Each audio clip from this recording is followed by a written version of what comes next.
Experiment number 2. We're now going to use 22 LR solid head. The first one was hollow point. This time we're going to use a solid head. And the firearm going to be used is still the Ruger 1022. And we're going to shoot this bottled water again. And let's compare the difference. Ready?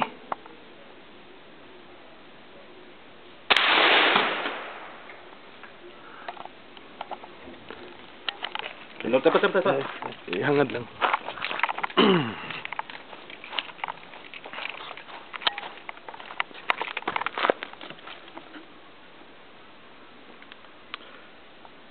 Solid head. This is the shot using the solid head. This is the impact when we use the hollow point. You can see the difference. Hollow point is much more effective in stopping assaults. That's it. Thanks for watching.